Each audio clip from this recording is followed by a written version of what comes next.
శివుడు గొప్ప దేవుడు. శివుడు సృష్టిలో ఏ దేవుడు కూడా లింగ రూపంలో ఉద్భవించినటువంటి గొప్ప దేవుడు శివుడు ఒక్కడే, లింగ రూపంలో. అటువంటి శివుడు ఇష్టమైనటువంటి మాసం కార్తీక మాసం. ఈ కార్తీక మాసంలో మాలను ధరించినటువంటి నా రెకరికల్ ఆత్మీయ కుటుంబ సభ్యులైనటువంటి శివుడికి ప్రతిరూపమైనటువంటి స్వాములకు, శివస్వాములందరికీ కూడా రెండు పాదాలకు నమస్కారం తెలియజేస్తూ,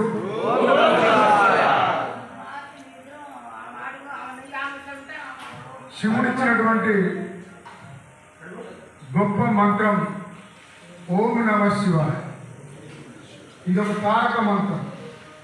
మన కష్టాల్ని, మన కన్నీళ్ళని, మన దుఃఖాన్ని, ప్రతి సమస్యకు పరిష్కారాన్ని ఆ శివుడు చూపించినటువంటి గొప్ప తారక మంత్రం ఓం నమః శివాయ.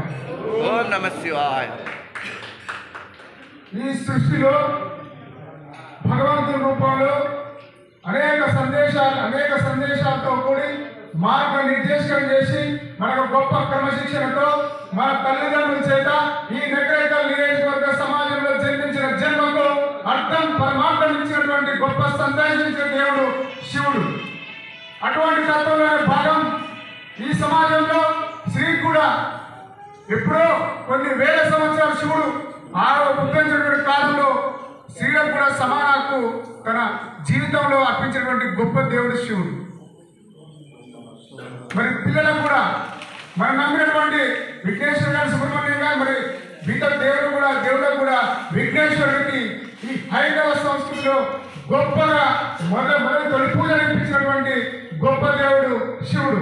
అందుకనే మొదట మనం అనుకుంటాం ఎప్పుడు కూడా తొలి పూజలో శుక్లాం భద్రం విష్ణుం శశివర్ణం చతుర్భుజం ప్రసన్న వదనం ధ్యాయేశ్వరే విఘ్నో ప్రశాంత గజానన పద్మార్గం గజాననం మహర్నిశం అనేకదంతం ఏకదంత పాష్మే.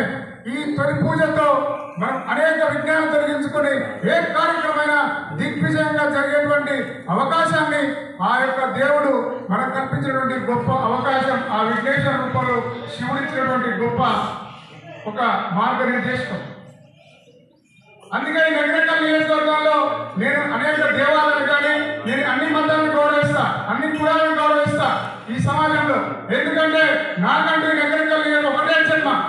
ఈ జన్మలో ఈ నగరకల్ సమాజానికి ఏదో చేయాలన్న తపన, ఆ దేవుడి దయ మీ అందరి ఆశీర్వాదంతో చేయాలన్న తపనతోటే ఈ సమాజంలో ఈ రోజు కూడా ఏ అవకాశాలు లేకుండా కూడా కమిట్మెంట్ గా మీ సేవ కోసమై నిలబడినటువంటి మీ బిడ్డ, మీ ఇంటి బిడ్డ ధైర్యమైన వ్యక్తి. ఓం నమః శివాయ. అందుకనే ఈ యొక్క నగరకల్లో మనకి ఎక్కడో శ్రీశైలం అనేటువంటిది మన దగ్గరనే ఉంది. తెలంగాణ శ్రీశైలం అనేది చెరువుగట్టు దేవాలయం. ఓం నమః శివాయ. వాస్తవంగా స్వామి, మరి మనకు ఇక్కడ ఆధ్యాత్మికంగా ఎన్నో అవకాశాలు ఉన్నాయి. ఈ నగరకల్ నియోజకవర్గంలో ఎన్నో అవకాశాలు ఉన్నాయి. నేను ఎన్నో కలగలుగుతున్న రోజు ఈ సమాజం నిన్న స్వాములు మళ్ళా శివుడు పంపించాలనుకున్నా. మీరు నమ్ముతారు నమ్మరు. ఇందాక ఒక్కొక్కడ జపం చేస్తున్నప్పుడు కూడా శ్రీశైలం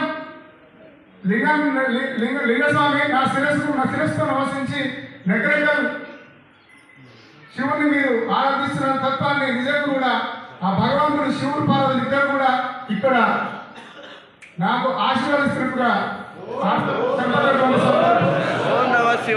ఎప్పుడు ఎక్కడ ఉన్నాడు, మన మధ్యనే ఉంటుంది. అందుకనే శివుడు ఆజ్ఞ ఏంది చీమైన పుట్టదన్నటువంటి సత్యాన్ని గ్రహించండి. మీరు అందుకనే చెప్తున్నా, ధర్మం కోసం నిలబడి క్రమశిక్షణతో మీ జీవితాన్ని, మీ యొక్క 41 రోజుల దీక్షని, ఎంత కఠినమైనటువంటి దీక్షనైనా సరే ఆ భగవంతుని యొక్క సంకల్పంతో మీరు ముందుకు పోతున్న సందర్భంలో ధర్మాన్ని నమ్మండి. ధర్మంతో ఉన్నటువంటి దాంట్లో దేవుడిచ్చేటువంటి ఆశీర్వాదాన్ని స్వీకరించి మీరు ఈ సమాజంలో, నగరకల్ నియోజకవర్గ సమాజంలో ఆధ్యాత్మికంగా ఒక మంచి మార్పుకు మీరు, నేను, మనందరం కలిసి ముందుకు పోవాల్సినటువంటి ఆవశ్యకత రాబోయే రోజుల్లో ఉన్నటువంటి సందర్భాన్ని గ్రహించండి. ఎందుకంటే మన తరం భవిష్యత్ తరాల కోసం మనం కష్టపడి పనిచేయాల్సినటువంటి అవకాశం దేవుడు, ఆ శివపార్వతులు మనని ఒక సంకల్పంతో ముందుకు నడిపిస్తున్న సత్యాన్ని గ్రహించి ముందుకు పోవాలని, దానికి ధైర్యమైన వ్యక్తి మీ మధ్య ఎప్పుడైనా మీ బిడ్డగా కష్టాలలో మీకు ఎందుకంటే ఈ 10 సంవత్సరాల ఈ ప్రజా జీవితంలో ఎన్నో కష్టాలు చూసిన, ఎన్నో ప్రజల కష్టాలను చూసిన, బాధలు విన్నా. అందుకనే ఏ అవకాశం రాకపోయినా సరే ఎట్టి పరిస్థితిలో ప్రజల కోసం దేవుడు శివుడు, ఆ శివుడు పౌరులు ఇద్దరు కూడా నాకంటూ ఒక సమయం ఇస్తారు, నాకంటూ ఒక కాలం ఇస్తారు. ఆ కాలం కోసం వేచి చూస్తున్నాం.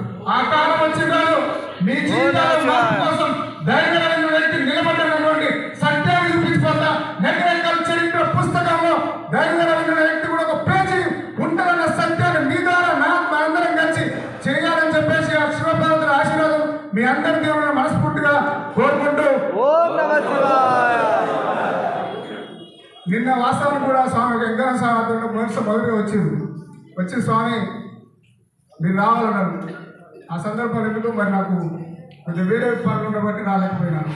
తర్వాత మళ్ళీ నిన్న ఎందుకు మళ్ళీ శివుడు మళ్ళీ ఇంటికి నిన్న స్వాములు ఇద్దరు పాదయాత్ర స్వామి పంపించింది, భూపాల స్వామి అందరూ కూడా. ఖచ్చితంగా వస్తా స్వామి, పొద్దున్న నాకు ఎన్ని పనులు సరే మీకోసం ఎన్ని వెళ్ళేసి స్నానం చేసి పొద్దున్న పూజ చేసుకుని. ఎందుకంటే నేను దేవుడిని, ఎందుకంటే నేను కూడా షిరిడి సార్ భక్తుడు. నేను ప్రతి గురువారం కూడా నేను ఉపవాసం ఉంటాను. ఎందుకంటే నాకు 5వ సంస్కృతిలో నేను కూడా గొప్పగా ఎదుగుతాను. కానీ అన్ని మతాలను గౌరవిస్తాను. నేను క్రిస్టియాన్ని గౌరవిస్తాను, ఇస్లాంని గౌరవిస్తాను, జైన్ని గౌరవిస్తాను, అన్ని గౌరవిస్తాను. కాబట్టి సమాజంలో మనమంటూ ఒక మనిషిగా జన్మించడం కాబట్టి అటువంటి సమయం కాబట్టి నాకు కూడా మీకు ఏదో నాకు తోచినంతలో మీ బిడ్డగా ఆ పాదయాత్ర చేసే స్వాములకు ఇరుముడితో కట్టుకుని ఈరోజు ఇరుముడు చేసే స్వాములకు నా వద్ద ఒక 5,116 మరియు ఈరోజు ఇక్కడ ఉండేటువంటి స్వాములకు ఒక 5,000 కలిపి 10,116 రూపాయలు నా వంతుగా మీకు నేను అందిస్తానని చెప్పి తెలియజేస్తూ, ఎప్పుడున్నా సరే ధైర్యమైన వ్యక్తి మీ ఆత్మీయ కుటుంబ సభ్యులు. నేను ఇంకోటి కోరుతున్న ఒక్కటే స్వామి, మీ అందరూ కూడా ఇంతమంది స్వామి మధ్య దయచేసి నేను కోరేది ఏంటంటే శివుడు ఆశీర్వాదం మనకు కావాలి కదా, కావాలా? మనం దీక్ష చేసింది కూడా శివుడు ఆశీర్వాదం కోసం కదా. శివుడు అనే దేవుడు మనకు ఒక సందేశాన్ని, ఆయన చూపిన క్రమశిక్షణ అయితే మనకైతే మార్గదర్శనం చేసుకోవడానికి మనం మాలేస్తుంది.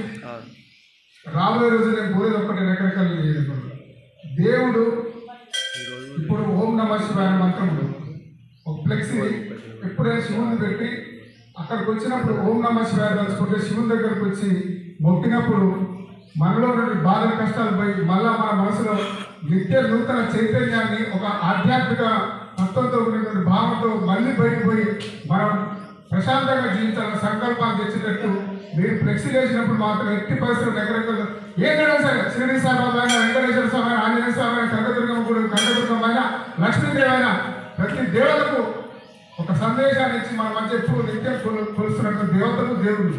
కాబట్టి వాళ్ళకి సంబంధించి ఎప్పుడు కూడా ఫ్లెక్సీ వేసి ఆ దేవుడి యొక్క సందేశం ఒకటి ఫ్లెక్సీ దాంట్లో ఉన్నటువంటి ఓం నమః శివాయ అదొకటి. నెక్స్ట్ దేవుడు పిల్లలకు అంటే విఘ్నేశ్వరుడికి వాళ్ళ చుట్టూ మార్గానికి సంబంధించిన చిన్న సందేశం. మళ్ళీ శివుడు ఆజ్ఞ అనేది శివైన పుట్టదు. కాబట్టి అటువంటి సందేశాలతో ఈ ఈ యొక్క రకరకాల ఈ శివాలయానికి వస్తున్నప్పుడు ఆ సందేశాలతో ఉన్నటువంటి ఒక ఉండాలని. ఎందుకంటే అక్కడ చదువుకొని అదే మనసులో స్మరించుకుంటూ విధంగా అంటే తలుచుకుంటూ మనం అనుకుంటూ వచ్చి శివుని తలుచుకుంటూ గొప్ప అనుభూతిని పొందగలుగుతారు. సత్యాన్ని తెలిసిన వ్యక్తిగా నాకు తెలిసిన చిన్న ఏదో తెలిసింది చెప్తున్నాను. మీరు అన్యత అనుకోకుండా నాకున్నది చెప్పిన మనసులో చెప్పండి. దీనికి ఎవరు కూడా ఇబ్బంది పడదు. ఎందుకంటే నాకున్న ఆలోచన చెప్పిన స్వామి, అది మీ ఇష్టం. కాకపోతే ఏంటంటే అది బాగుంటుంది. నేను షిరిడి సభ కూడా షిరిడి సభలో కూడా చెప్పాను. అసలు వాస్తవానికి కూడా నగరకాల నియోజకవర్గంలో షిరిడి సాయిబాబా మించిన దేవాలయం లేదు. అసలుకి షిరిడి అక్కడ పెద్ద మన షిరిడిలో ఉన్న దేవాలయం తర్వాత నగరకాల నియోజకవర్గంలో దేవాలయం పెద్ద దేవాలయం. కానీ చింతపల్లి ఫేమస్ అయింది. ఎందుకంటే నాకే కొంత ఒకసారి ఆలోచిస్తుంటాను. నేనేదో రకరకాల ఇంకా రాజకీయ అవకాశాల ప్రజలు కానీ ప్రతి కూడా మీ గురించి ఆలోచిస్తాను. రకరకాల నియోజకవర్గంలో ఎందుకు ఆధ్యాత్మిక ఇబ్బందులు వస్తున్నాయి, కొన్ని ఇబ్బందులు వస్తున్నాయి, ఎందుకు వస్తున్నాయి, ఏం జరుగుతుంది, ఏంటి, దీన్ని ఎట్లా లోటుపాటు చేయాలి. భగవంతుడు నాకు అవకాశం ఇచ్చినాడు కదా, కార్యాచరణ చేయడమేగా. ఎందుకంటే 10 సంవత్సరాల నుంచి మీ మధ్య నిత్యం ఉంటుందని చెప్పిన అన్ని మీద అవగాహన, ఈ రావణపేట కానీ, చిట్టాల కానీ, నాగరపల్లి కానీ, గీతపల్లి కట్టడం అన్నింటి మీద అవగాహన కలిగింది. సమస్యల మీద అన్నింటి మీద ఇక ధైర్యమైన వ్యక్తికి వస్తే మాత్రం మీ సహకారంతో, మీ యొక్క ఆలోచనతో, మీ యొక్క మొత్తం కూడా మీతో మీ సూచన సలహాలతో ముందుకు పోవాలన్నటువంటి ఆలోచన. కాబట్టి మరొకసారి ఆ యొక్క శివపార్వతుల యొక్క ఆశీర్వాదం మీ అందరి దీవెనలను మనస్ఫూర్తిగా కోరుకుంటూ అందరినీ కలుసుకునే భాగ్యాన్ని కల్పించినటువంటి ఆ శివుడికి మరొకసారి రెండు చేతులు జోడించి మీ అందరూ కూడా శిరస్సు వంచి నమస్కారం చేస్తున్నాను.